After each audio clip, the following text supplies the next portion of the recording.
Hey Russell fam, today I am going to share with you 8 tips for homeschooling a 5th grader. Be back in just a second.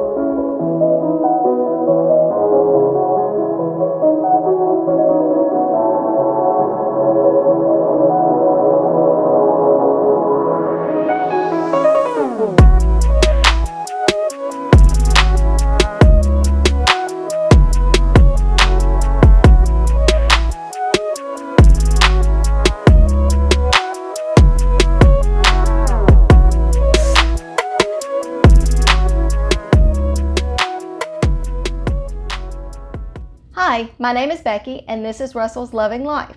We also have a blog, russellslovinglife.com, and in our channel and our blog we do all things homeschool, cooking, and just family fun.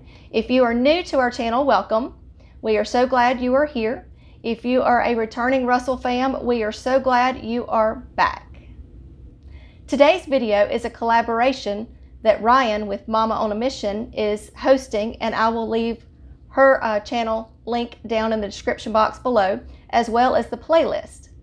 This is a collaboration she came up with for homeschooling moms to give parenting tips or homeschooling tips for each grade. So in the video today, I am going to give you 8 tips for homeschooling your 5th grader. Tip number 1 is do not overload your child with so many core subjects in one day. If you overload them, they will get frustrated and they won't learn what you are trying to teach them. So if you see your child is getting overloaded, then adjust your schedule or adjust the routine that you have. Take a break in there if you need one. Just don't overload your child with so much information. Tip number 2 is to have a routine or a schedule and stay consistent with it. For example, like us, we do a routine. We don't have a set schedule like we say we do this at 8:15 or we do this at 9 o'clock. We don't have a set schedule, but we have a routine where we get up, we have breakfast. I typically do one-on-one work with Becca and let Bailey work independently. And then when I'm done with Becca, I go and switch to working with Bailey with some stuff that he may need help with. So we don't necessarily have a schedule, but we do have a routine and we stay consistent to that so our children know what to expect of them and what's coming. Tip number 3 is to make sure your child gets enough sleep. Every child is different. Like, for example, Bailey, he is a night owl. He cannot go to sleep when he's supposed to at 8 o'clock. He just does not wind down. So he is a night owl, so I let him stay up a little bit later until he falls asleep, and then I wake him up about 9 or 9:30 to do schoolwork. Now Becca, she goes to sleep at 8 o'clock and she will wake up at 7:30 ready to go. So every child is different, and with homeschooling, we have the freedom to do what works best for our children. So just make sure your child gets enough sleep and has enough rest so that way they are able to focus and function on their schoolwork.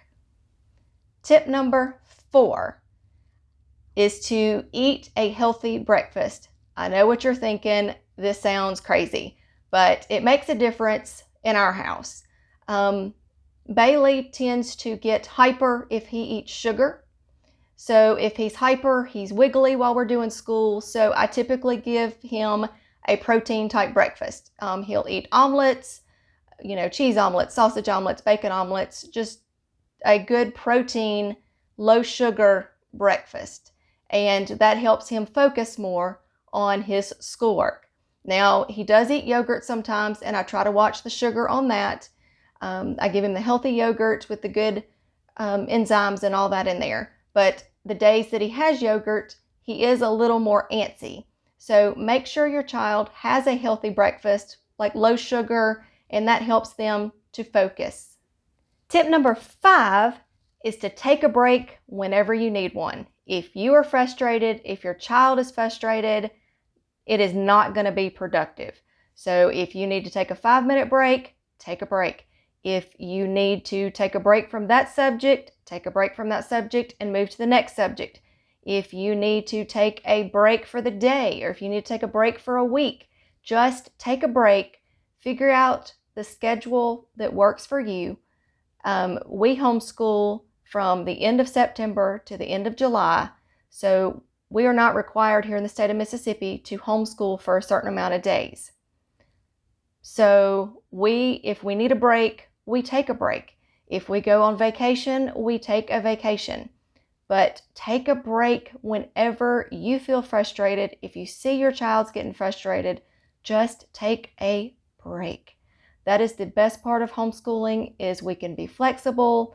We do what works best for us, for our children, and for our family. So never feel bad about just taking a break, because sometimes you just need one.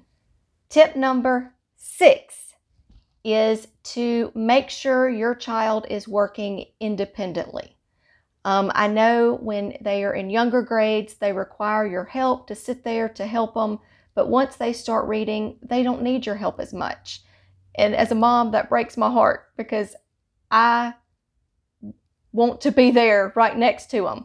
But 5th grade, they need to be able to work independently.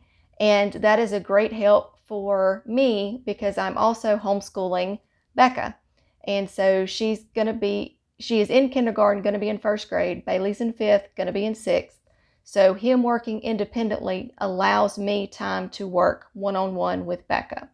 So if you have multiple children, that is something I strongly suggest, is to make sure your child can work independently. Tip number 7 is to make sure they stay on task when they are working independently. I know sometimes Bailey gets distracted easily if Becca's doing something, so I have to walk over, refocus him, and put him back on his task. So make sure when they are working independently that they stay on task and they're not just sitting there drawing, fidgeting, or whatever. But if you keep them on task, that helps the day move along. If you see they're not on task, refocus them, let them get up and take a break, whatever you need to do, but teach them and help them to stay on task. And finally, tip number 8 is to know your child's learning style. I will leave a link down in the description box below that will lead to our Russell's Loving Life blog, and I talk about the learning styles and the teaching styles for homeschoolers. So I will leave that in there to help you figure out what your child's learning style is. I want to say thanks to Rian over at Momma on Mission for hosting this collaboration. Please make sure to check out her channel and the playlist in the description box below. She is an awesome homeschooling mom as well. She has 3 boys, and she gives some great information. And also check out the playlist, because I know there's going to be some awesome moms participating in this that are also going to give some great parenting tips and homeschooling tips. I hope you found this video to be helpful. I hope these tips help you with your 5th grader, or they help you just in homeschooling in general. And always remember to be kind, be careful, be considerate, and have a great day. Bye.